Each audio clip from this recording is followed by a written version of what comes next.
বিচ্ছেদ আসলে কখনোই সমাধান না, কারণ আসলে কেউই কোনো সম্পর্কের সাথে অ্যাসোসিয়েটেড হয় না এটা চিন্তা করে যে তাদের বিচ্ছেদ হবে। হ্যাঁ, তো হয়তো আমরা, আমার মনে হয় উইথ টাইম আমরা ওই সম্পর্কের মধ্যে হয়তো নিজেদেরকে ভুলে যাই, নিজেদেরকে রেকগনাইজ করতে পারি না, নিজেদের পরিচয়টা অনেকটুকু আরেকটা মানুষের সাথে ডিসলভড হয়ে যায়।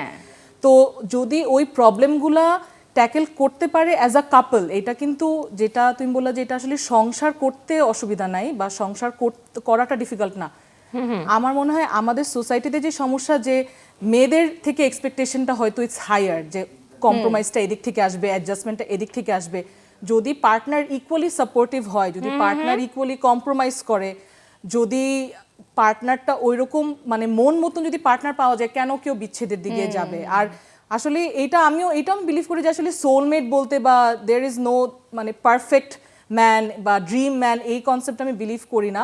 সবার মধ্যেই ফ্লজ আছে, সবার মধ্যেই মানে বলে না ইয়িং অ্যান্ড ইয়াং, এইভাবেই একটা কাপল হয়ে থাকে যে আমার ফ্লজকে তুমি কমপ্লিট করবা হয়তো, বাট আমার মনে হয় যে দুই সাইড থেকে এফর্টটা থাকতে হবে। যখন একজন গিভ আপ করে ফেলে তখনই আমার মনে হয় যে এটা আরেকজনের তখন হয়তো একটু নিজেকে নিয়ে আরো ভাবা উচিত।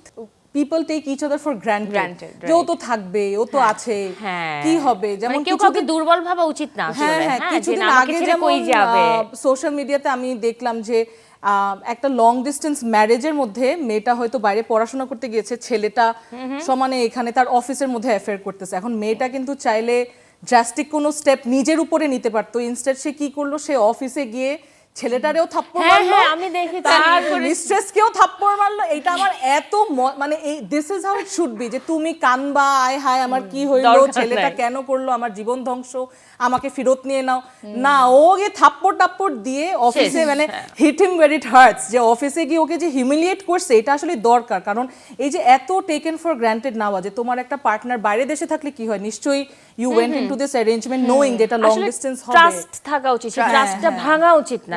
ভাঙলে যে শাস্তি আছে এটা তাদের বোঝা উচিত, যে পক্ষে ছেলে এবং মেয়ে দুজনের জন্য। শাস্তিটা ইউজুয়ালি মেয়েরা নিজেদের উপরেই নিয়ে নেয়, মেয়েরা না, আমার মনে হয় যে আর কি সম্পর্কে যে সফট থাকে, এটা আমি মেয়ে হয়ে এত বলছি না, এটা ছেলেরাও দে গো থ্রু আ লট।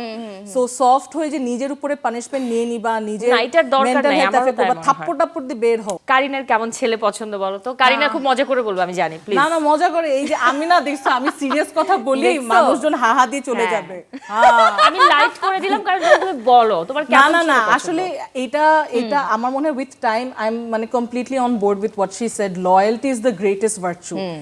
একজন এখন আমার মনে হয় যে ইয়াং বয়সে আসলে যারা এগুলা অন্য অ্যাসপেক্টসের পিছনে ছুটাছুটি করে, যে ছেলে দেখতে খুব সুন্দর, বাড়ি আছে গাড়ি আছে, আমাকে নিয়ে ঘুরবে, এটা কিন্তু একটা টার্ম আছে, লাভ বম্বিং, যে রিলেশনশিপের শুরুতে কিন্তু সবকিছু ওই যে হানিমুন ফেজে সবকিছু ভালো লাগছে, বাট দুইজনই কিন্তু can be very good individuals, হ্যাঁ, বাট একটা সম্পর্কে থাকার একই ছাদের নিচে থাকা ইজ নট দ্য সেম। তো আমি এরকমই একজনকে চাই যেন সে আমার সাথে থাকতে পারে, নিজের ইন্ডিভিজুয়ালিটি না হারায়, আর আমাকেও যেন নিজের মতন থাকতে দেয়, যে আমি যেন কখনো আমার যে এখন যে স্পার্কটা আছে, আমি যেন কখনো 5 years ডাউন দ্য লাইন চিন্তা করি না আহা মানে আগে তো ভালো ছিল, মানে হোয়াট হ্যাপেন টু মি, আমি যেন কখনো নিজেকে আয়নাতে দেখে আমার সেই আফসোসটা না হয়। একসাথে আলাদা না থেকে যেন একসাথে ভালো থাকতে পারি, এমন একটা পার্টনারই থাকা উচিত লাইফে।